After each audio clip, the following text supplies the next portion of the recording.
አንተ ማትቀይር ከሆነ የኔንም እንደዛ ነው መረዳት ያለብህ። ኦኬ እኔ ማልቀይርም አልኩት። ኦኬ ከዛ በቃ መቀየር ማትቺ ከሆነ መለያየት አለብን ነው።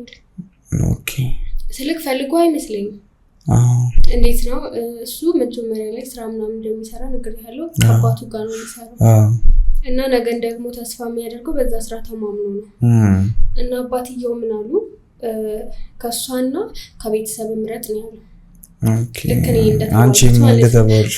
እኔ ግን ምንድነው ያው እሱን ብዬ ነው የመጣሁት ቤተሰቦቼን ትቼ እና እንደዛ ሲሉት ቤተሰቦቹን የመረጠው። አንቺ በቃ አልቀይርም ብለሽ ግግም አልሽ? አዎ አልቀይርም ብያለሁ። በእምነት ይጸንተሽ ሆነሽ? አዎ ማለት በሌላ ደግሞ እናቴን ላሳዝናት አልፈልግም። ዋው ትቻት መምጣቴ ልቧን ሰብሯታል። አልቅሳለች፣ በእኔ ተከፍታለች። እንዴት ነው ጥያት ከመጣሁ በኋላ ደውላልኝ ሁላ አታውቅም። ስልክ አውርተን አናውቅም ከእናቴ ጋር። አባቴም እንደዛው። እንዴት ነው እሱ ጋር ስመጣ ሁሉም ነገር ነው የራቀኝ። ጓደኞቼ፣ ቤተሰቦቼ ማንም ሰው ደውሎልኝም አውርቶኝም አያውቁም። እና በቃ ቤተሰቦቼን ትቼ አንደኛዬን እሱ ጋር መጣሁኝ።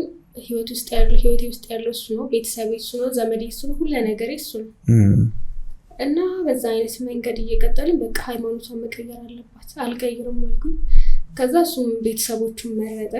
ኦኬ የመረጠበት ምክንያት ምንድነው? ከቤቴ የመጨረሻ ልጅ ነበር እሱ እና አባትየው እንደ እናትም እንደ እህትም ሁሉ እንደ በቃ ነገር ዋጋ ብለሽናል ያሳደገው የመጨረሻ ልጅ ነው እና አንደኛ ሊያሳዝነው አይፈልግም። እሱ ጊዜ ይነግረኛል አባቴ ማለት ለኔ ሁሉ ነገር ይላል።